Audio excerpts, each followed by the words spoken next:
I needed a husband and powerful children, whispered the giant alien widow to the human man. As it descended onto the landing platform of the Karzun capital world, it looked like a child's toy placed among mountains of steel and stone. Massive towers rose into the sky, their surfaces marked with old battle scars and glowing symbols of power. This was a world built by giants for giants. Elia's ward stood alone inside the ship, adjusting the plain jacket of his envoy uniform. He was not a soldier. He carried no visible weapons. His hands were empty, his posture calm. He knew how small he was here. He also knew that fear would only make him smaller. When the ship doors opened, the ground seemed far below. A ramp extended slowly, and heavy footsteps echoed across the platform. The welcoming party had arrived. They were enormous. Karzun warriors stood more than 3 times Elia's height, their bodies thick with muscle and plated skin. Their eyes were sharp, predatory, glowing faintly as they looked down at the human. Their armor was ceremonial but still deadly, forged from metals Elia's people could barely shape. To them he looked fragile, breakable. One of the warriors let out a low, rumbling laugh. "So this is humanity's representative," the warrior said in a deep, vibrating voice. "I expected more." Elia stepped forward onto the ramp, boots touching alien metal. He looked up, meeting the warrior's gaze without flinching. "This is what you got," Elia said calmly. "If you want more, you should have asked." The laughter stopped. The warriors exchanged glances. They were used to fear. They were used to kneeling, trembling voices, and desperate politeness. They were not used to this. Without another word, they turned and began to walk, clearly expecting Elias to struggle to keep up. He followed at his own pace, ignoring the stares from guards, servants, and officials lining the path. Every eye on the platform watched the human walk into the heart of the empire. Inside the great hall, the scale of the place became even more overwhelming. The ceiling was so high it disappeared into shadow. Massive banners hung from the walls, each marking a conquest or a fallen rival. At the far end of the hall sat the throne. Matriarch Vyerxa occupied it. She was larger than the warriors, her presence filling the room like a living storm. Her body bore the marks of age and battle, scars crossing her armored skin. Her eyes, ancient and sharp, rested on Elias as he approached. She did not laugh. She did not sneer. She studied him. Elias stopped at the marked position before the throne. According to protocol, he was expected to kneel. He did not. A low growl spread through the hall. Vyerxa raised one massive claw, and the sound died instantly. "You are either very brave," she said slowly, her voice deep and controlled, "or very foolish." "Probably a bit of both," Elias replied. "Depends on who you ask." A ripple of shock moved through the court. Advisors shifted uncomfortably. No one spoke to the matriarch like that and lived long afterward. Vyerxa leaned forward slightly, her massive form casting a shadow over him. "Humans are small," she said. "Your worlds are weak. Your fleets are young. Why does your kind believe it deserves a place in my empire's councils?" Elias did not answer immediately. He took a moment, looking around the hall, at the scars carved into the walls, at the banners of conquered worlds. "We don't think we deserve anything," he said. "We just survive long enough to earn it." Silence followed. Something changed in Vyerx's expression. Not anger, not amusement, interest. The formal talks continued, but they were one-sided. Karzun officials spoke of trade demands, border restrictions, and tribute. Elias listened more than he spoke. He asked careful questions. He remembered names. He noticed tensions between advisors, the way some glanced at Vyerxa with loyalty while others hid impatience. When the session finally ended, Elias was escorted to assigned quarters deep within the palace. They were comfortable, but clearly designed to remind him of his place. The doors were thick. The guards outside were numerous. Elias sat alone on the provided bench and let out a slow breath. That was when the room shook.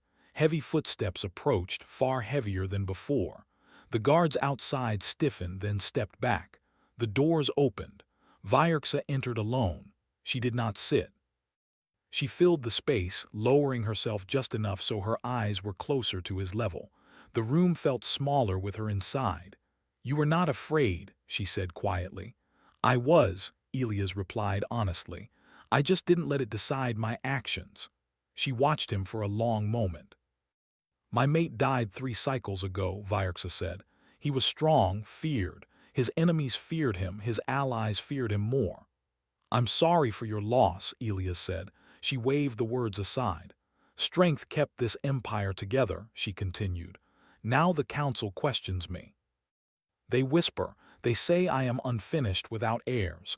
They say my bloodline will end and with it stability." Elias began to understand why he was really here. "You need a political solution," he said. "I need a future," Vyerxa corrected. "I need a husband. And I need children powerful enough to silence the council forever." The words hung in the air. Elias did not respond right away. He chose his next words carefully. "And you think humans can give you that?" Vyerx's eyes narrowed. "Your kind adapts," she said. "You survive in environments that should kill you. You bond fiercely. You endure loss and grow stronger from it. Your bodies are fragile, but your minds—" She paused. "Your minds frighten even us." Elias felt a chill that had nothing to do with temperature. "You want to use me," he said. "Yes," Vyerxa replied without shame. "And in return I would protect your world, elevate your species, bind you to the strongest empire in this region." Elias stood slowly, the movement drawing her attention. "You don't want a prisoner," he said. "And you don't want a decoration. If this happens, it happens as a partnership. No chains, no threats." For a long moment it seemed as if the matriarch might strike him down for his audacity. Instead, she leaned back. "You negotiate like a ruler," she said, "not like prey." "I grew up among predators," Elias said. "Different kind, same rules." Vyerxa gave a low, thoughtful sound. "The council will hate this," she said. "They already do," Elias replied. "This just gives them a reason." Her eyes locked onto his, searching. "If you agree," she said slowly, "your life will never be quiet again. You will be watched, tested, hated. My enemies will try to break you to weaken me." Elias nodded. "They already underestimate me," he said.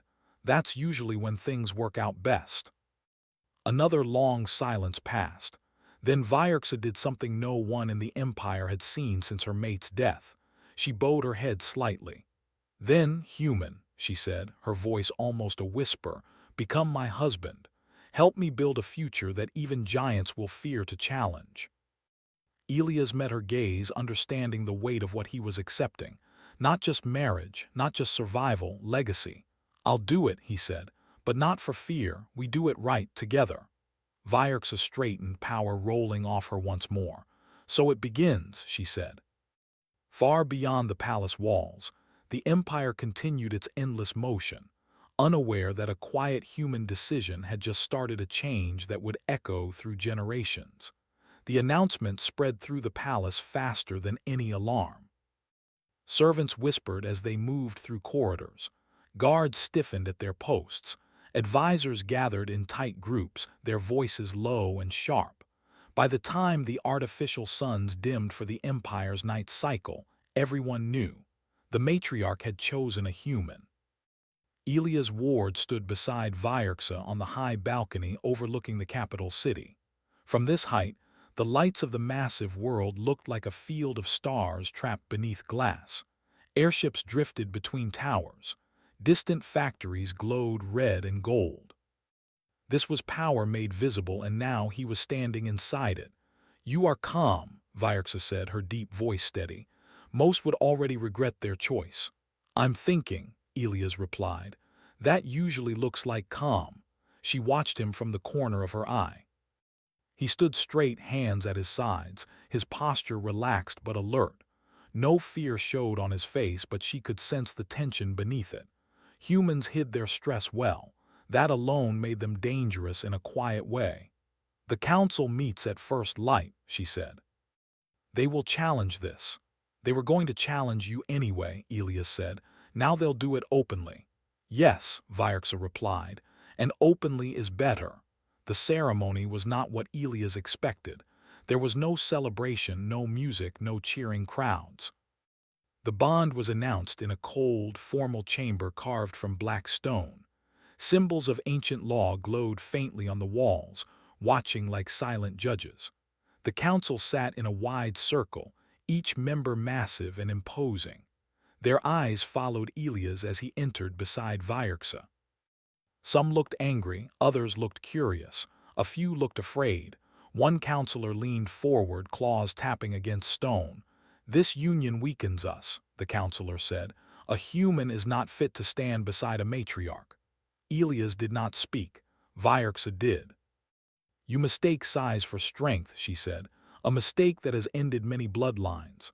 Another counselor snarled, "You risk our future on rumors of human potential." Vierx's tail struck the floor with a heavy crack.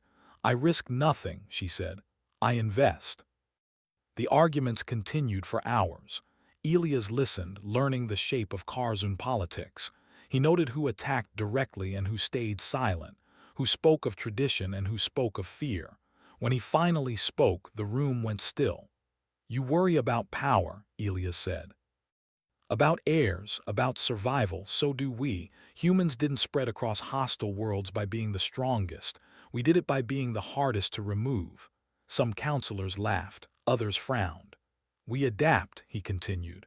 "We learn, we build bonds that don't break easily. If you want children who will survive what's coming, not what's already passed, then this union makes sense." Silence followed. The council did not approve the union. They did not block it either. They delayed, watched, planned. That was enough. Life inside the palace changed quickly for Elias. He was no longer treated as a guest, but not fully as royalty either. Some servants bowed deeply. Others avoided him. Guards followed him everywhere, their expressions unreadable. Vierxa assigned him tutors. Not to teach him obedience, but understanding.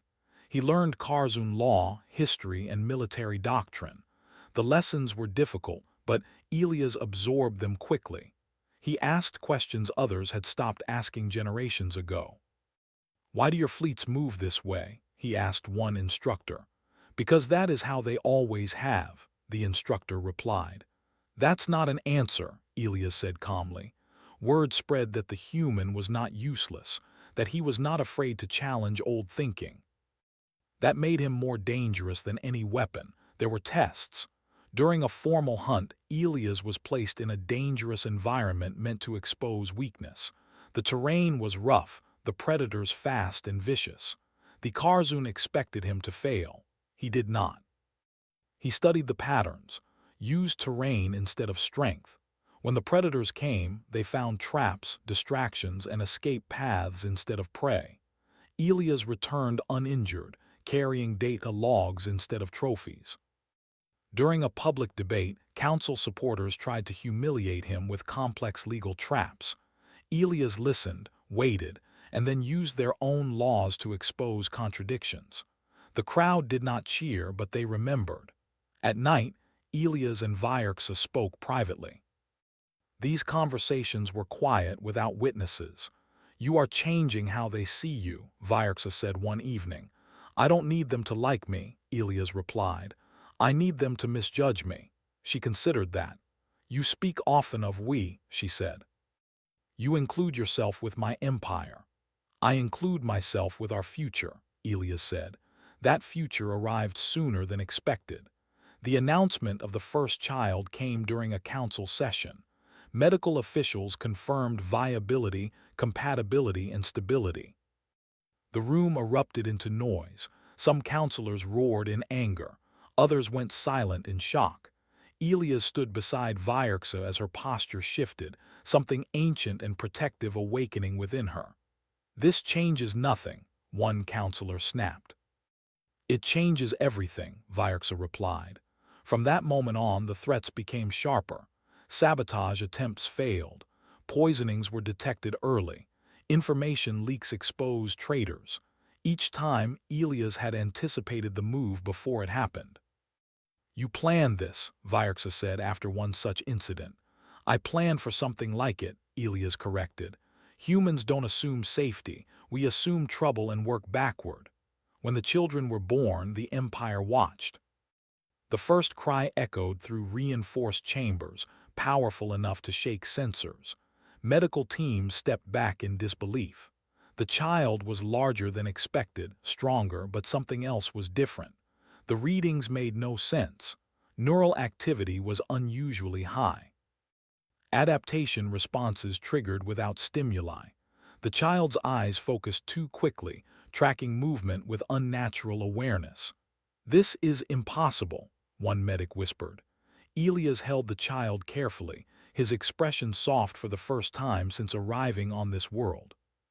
"Welcome," he murmured. "It's a rough universe." More children followed in time. Each one showed the same signs, not monsters, not weapons, something new. The council demanded access. Elias refused. "They are children," he said, "not experiments."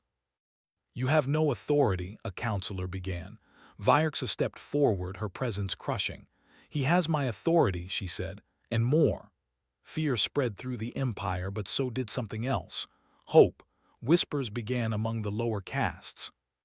If a human could stand beside the matriarch, maybe strength was not fixed. Maybe power could change.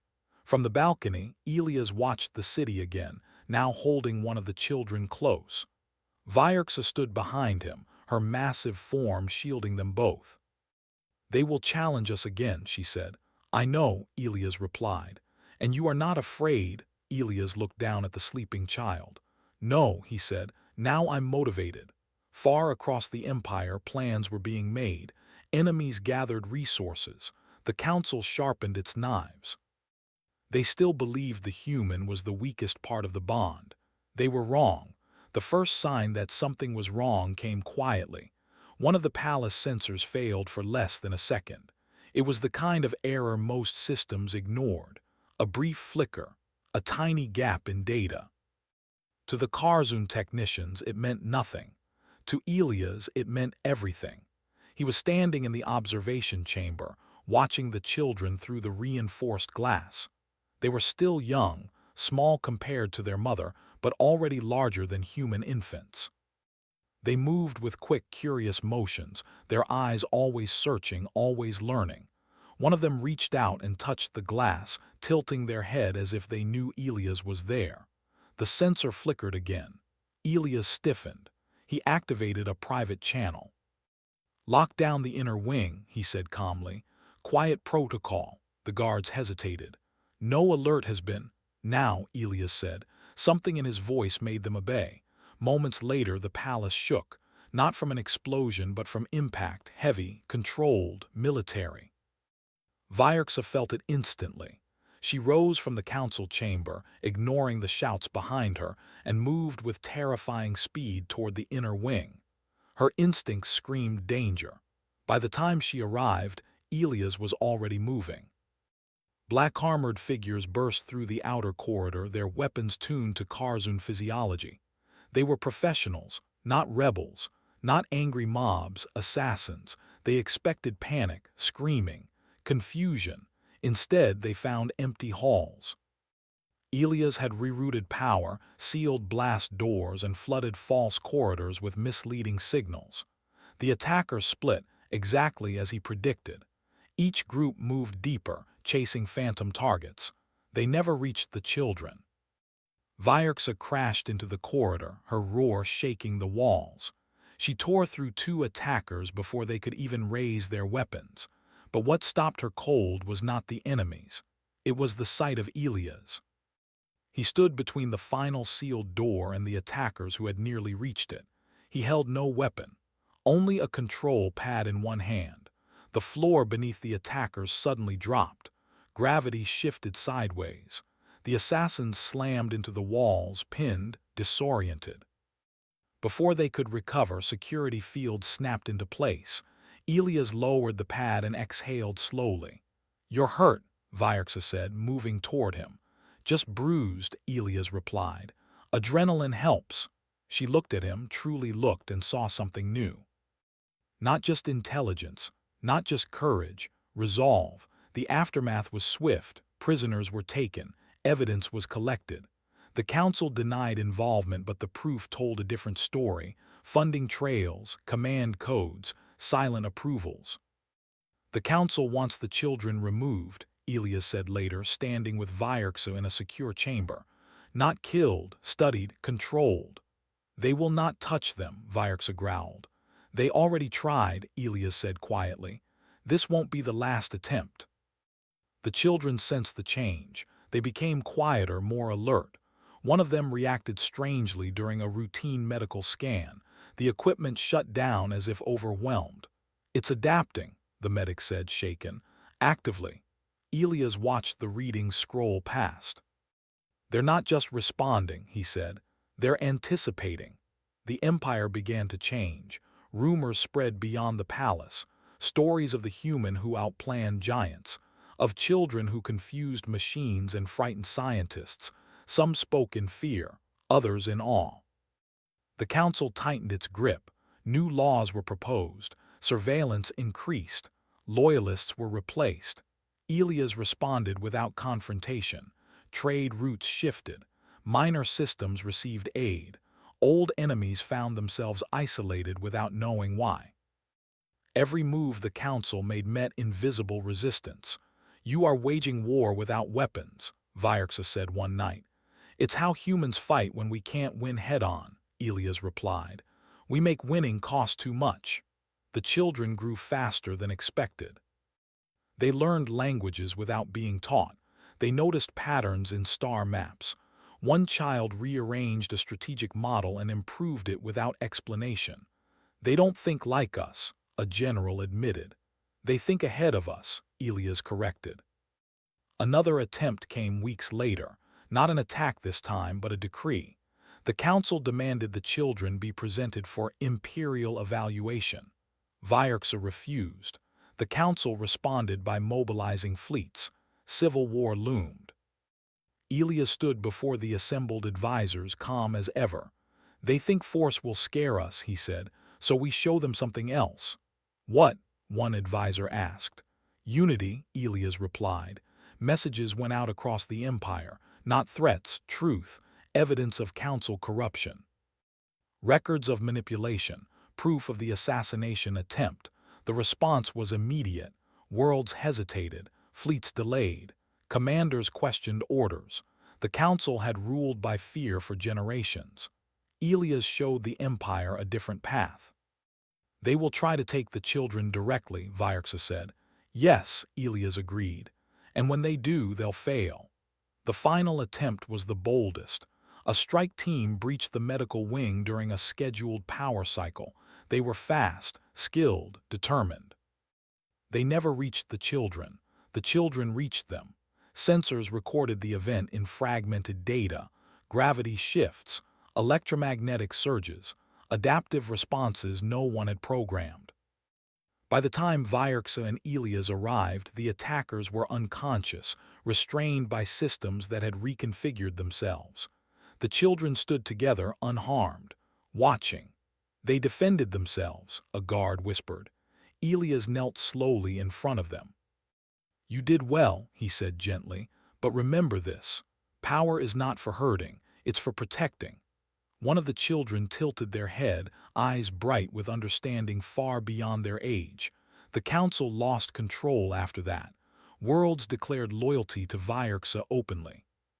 Fleets refused orders. The empire fractured, not into chaos but into choice. Vyerxa stood before the remaining council members, Elias at her side, the children behind them. You feared weakness, she said, so you created it. Elias looked at the giants who had once mocked him. Humans survive because we adapt, he said, but we endure because we protect each other. The council was dissolved. In the quiet that followed, the empire breathed for the first time in centuries. Later, as artificial dawn light filled the palace, Elias stood with Vyerxa and watched the children play. They are changing everything, Vyerxa said. Yes, Elias replied. And one day they'll change more than this empire. She looked down at him, something like pride in her ancient eyes. Then the galaxy should be very careful, she said. Elias smiled faintly. No, he said, it should be hopeful. The empire did not collapse after the council fell. That surprised many. Instead of chaos, there was confusion. Instead of war, there was hesitation. Systems waited. Fleets held position. Governors paused and looked toward the capital, unsure who truly ruled now. Vierxa ruled.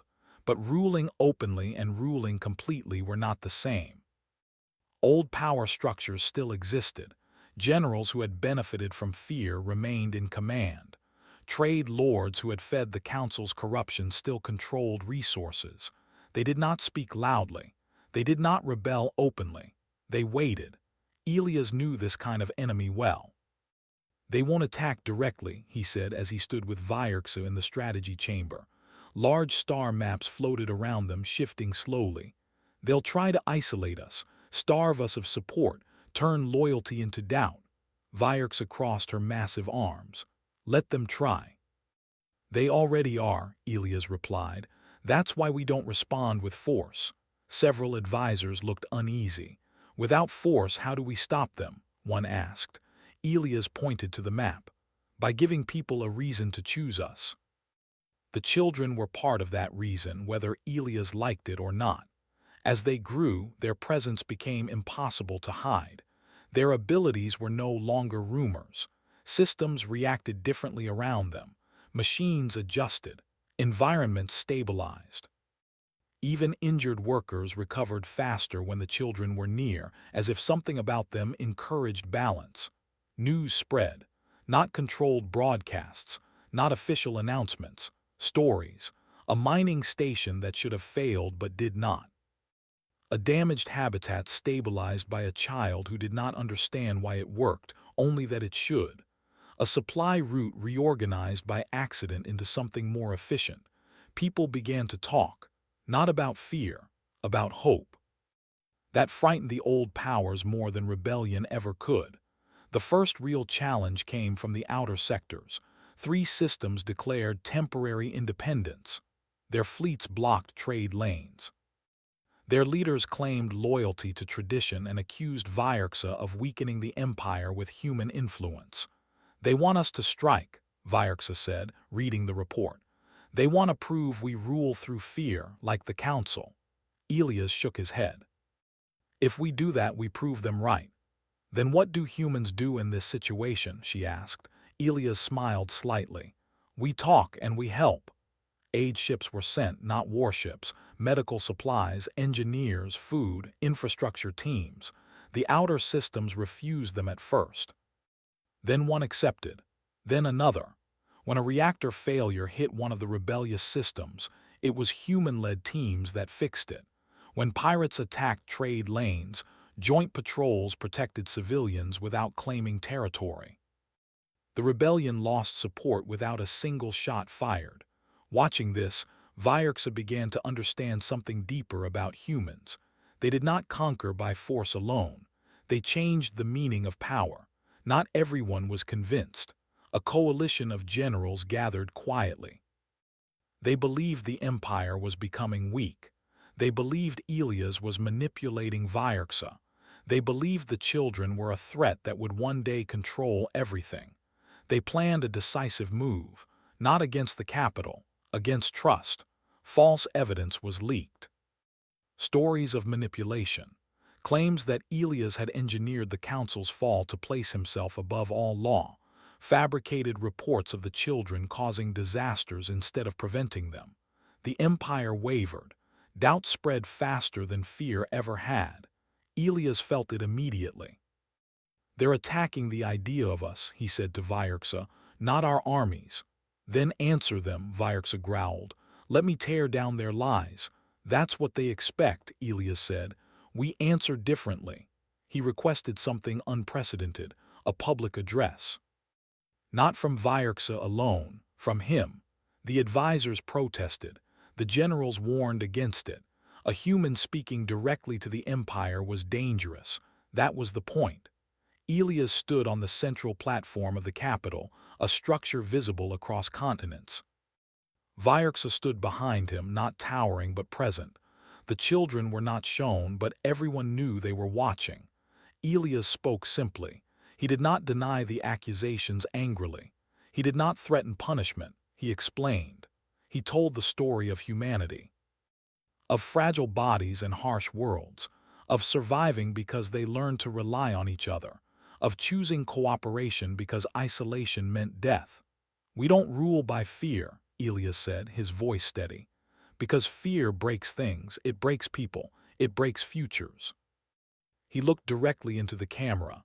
"If I wanted power, I would not stand here unarmed. I would not put my children's future in your hands." Silence followed. Then questions came, real ones, and Elias answered them. Across the empire, people listened. Not because they were forced to, because they wanted to. The coalition panicked. Their final move was reckless. They launched a coordinated strike, not on the capital but on the supply networks that fed dozens of worlds. If they could not rule, they would prove Vierxa could not either. Ships were lost. Stations went dark. Panic began. Vierxa's instincts screamed for war. Elias stopped her. "Let me handle this," he said. He activated plans prepared long before the crisis. Human logistics teams rerouted supplies through unconventional paths. Civilian fleets volunteered. Small worlds shared resources with larger ones. Systems helped each other because they had been helped before. The empire held. The coalition collapsed under its own weight. Their fleets ran out of fuel. Their crews defected. Their leaders were abandoned. When Vierxa finally moved, it was not with destruction. It was with judgment. The generals were stripped of command, not executed, not erased, removed. "You ruled through fear," Vierxa said to them. "And fear made you blind." They were exiled, watched by the same laws they once abused. Afterward, Vierxa stood with Elias in a quiet chamber, exhaustion settling into her ancient bones. "You saved my empire," she said. Elias shook his head. "I just reminded it how to survive." She studied him for a long moment. "You were never the weakest part of this bond," she said. "No," Elias replied softly. "I was the bridge." In the halls beyond them, the children laughed as they played, unaware of how close the empire had come to tearing itself apart. The galaxy was watching now, not with fear, with attention. And attention, Elias knew, was the beginning of something far bigger. The galaxy did not change all at once. Change like this never did. It moved slowly, then suddenly, like pressure building beneath stone until the stone decided to move out of the way. After the failed coalition and the collapse of the old fear-based command, the Karzun Empire entered a strange, quiet phase. Fleets still moved. Trade still flowed. Worlds still lived their daily lives. But something fundamental had shifted. People were no longer waiting to be told what to fear. They were asking what they could build. Elias felt the weight of that every day. He walked the palace halls without guards more often now, not because it was safe, but because it mattered. Servants no longer avoided him. Soldiers saluted him with respect, not obligation. Even those who disliked him could not deny what had happened under his influence. Stability. Vierxa noticed the change as well. "They look at you differently," she said one evening as they watched the city lights from the balcony where it had all begun. "They look at the future differently," Elias replied. "I just happened to be standing near it." The children were growing faster than anyone expected, not just physically. They asked questions no one could easily answer, about borders, about why some worlds had more than others, about why empires existed at all. At first, advisors tried to redirect them. Then Elias encouraged the questions. "If they stop asking," he said, "that's when we should worry." The children did not train as weapons. Elias made sure of that. They learned history, ethics, cooperation. They learned restraint before power, responsibility before authority. Vierxa watched closely. "You are shaping them," she said once. "I'm guiding them," Elias corrected. "They'll decide what they become." The final challenge came not from inside the empire, it came from beyond it. A coalition of foreign powers, long wary of the Karzun, finally reacted. They had watched the internal changes with growing concern. A giant empire abandoning fear was unpredictable. Unpredictable powers were dangerous. They sent an ultimatum: reduce influence. Remove the hybrid heirs from succession. Return to traditional governance or face containment. The message was clear: war without calling it war. The advisors argued fiercely. Some urged preemptive strikes. Others begged for concessions. Vyerksa listened. Then she looked at Elias. What would humans do, she asked. Elias was quiet for a long time. Humans would show them who we really are, he said finally, without firing first. A summit was called, neutral space, open observation, every major power invited. Many expected intimidation. What they saw instead confused them. Elias arrived without armor. Vyerksa arrived without war escorts. The children did not appear at all. Elias spoke. He did not boast. He did not threaten. He spoke about shared risks. About how fear-driven empires always collapsed.